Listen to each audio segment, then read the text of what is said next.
Tima mwanchomurigiria nigo ono tugocha se county ya Kisii ase abachikanisa kurwa ase county ya Kisii emambia lero nigo bachakia omoroberio gwe gosabira county ya Kisii ase amatuko 30 ari motu nigo bono bachaka omoroberio eliwetana na constituency chionsi pichira ase county ya Kisii kianda elio gosabira ase county ya Kisii anene mono bono abananchi bagendrete wetera amakongu yeto igo.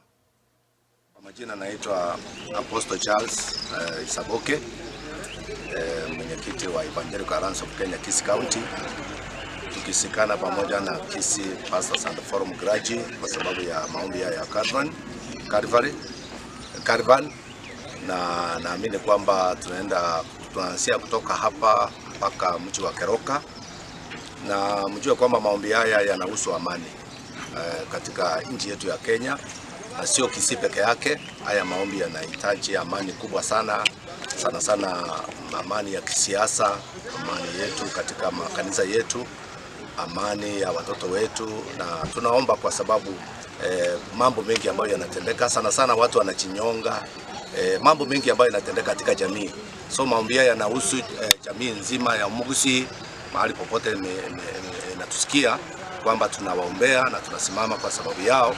Na barabara zetu zimekuwa na ajali mingi, because tunataka kutembea kwa barabara zote ili tuone kwamba tumemwaga mafuta na tumekanya hizo maroho chafu ya watu kufa kwa barabara, na tunaamini kwamba Mungu wetu ni mwaminifu. Yeye huwa anasikia maombi. Anasema watu wangu wanaoitwa kwa jina langu watakaponyenyekea na kuacha njia zao mbaya na kuomba, basi Mungu atasikia kutoka mbinguni na ataponya nchi. Tunaomba Mungu aponye nchi, sana mafuriko ambayo imeua watu, mvua ambayo inaendelea kunyesha. Tunaamini kupitia kwa maombi haya ambayo tutafanya siku ya leo na siku ambazo zinaendelea, hata mvua yenyewe na masikio itasikia na kusimama na watoto wetu warudi shuleni. Kwa majina ni Bishop Lawrence Nyandogo Mambia, ni mwenyekiti wa Kisii County Pastors and Graji Forum.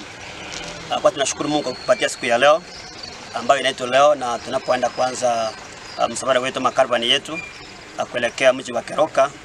Lengo kubwa kama Kisii County Pastors and Graji Forum ni kuombea amani, pia si kuomba tu na kutangaza amani kwa kila kijiji, kwa sababu tutaenda kila sub county ambazo ziko 11 mwezi mzima, tukitembea kuongea na wananchi, kuongea na Wakristo na kuongea na viongozi wa serikali kwamba amani ya muhimu sana. Kisii County tumeona haswa Kisii County tumeona vita vikiinuka kati ya wanasiasa, na hiyo kama kanisa tunakemea na pia kuomba kwamba amani na dumu. Lengo letu kubwa ni kwamba amani kwa wanasiasa, amani kwa national government, amani kwa county government, na amani iwe kwa wananchi wa kawaida, ili ndio tutakuwa na ukulima ambao ulio bora, tutakuwa kama kanisa ambao yamebarikiwa na Mungu akaweza kuongoza nchi yetu ya Kisii. La muhimu ni kwamba tunaposhirikiana hivi tunashirikiza hata wachungaji kutoka Nyamira na members na viongozi mbalimbali wa serikali. Lengo kubwa Kisii, vile mchungaji amesema, tumekuwa na mauaji mara kwa mara, wengine wanawao, wengine wanajua wenyewe. Kwa hivyo lengo letu pia ni kuomba pia familia ziwe na amani. Kila mmoja wetu anataka kuwa na amani, na amani isipokuwepo basi nchi inaharibika. Kwa hivyo tunapotembea ni kutangaza uwepo wa Bwana Yesu Kristo kwamba Mungu ako na sisi, na lengo letu kama wachungaji hatujaitwa tukae kanisani, ni kutoka nje tupate na roho za watu wengine waokoke, kwa sababu Kisii kumekuwa na pombe nyingi, Kisii kumekuwa na vita nyingi, Kisii kumekuwa na matusi mengi kwa wanasiasa. Lengo letu la kutoka ni kuhakikisha kwamba viongozi mbalimbali wa serikali. Lengo kubwa Kisii, vile mchungaji amesema, tumekuwa na mauaji mara kwa mara, wengine wanawao, wengine wanajua wenyewe. Kwa hivyo lengo letu pia ni kuomba pia familia ziwe na amani. Kila mmoja wetu anataka kuwa na amani, na amani isipokuwepo basi nchi inaharibika. Kwa hivyo tunapotembea ni kutangaza uwepo wa Bwana Yesu Kristo kwamba Mungu ako na sisi, na lengo letu kama wachungaji hatujaitwa tukae kanisani, ni kutoka nje tupate na roho za watu wengine waokoke, kwa sababu Kisii kumekuwa na pombe nyingi, Kisii kumekuwa na vita.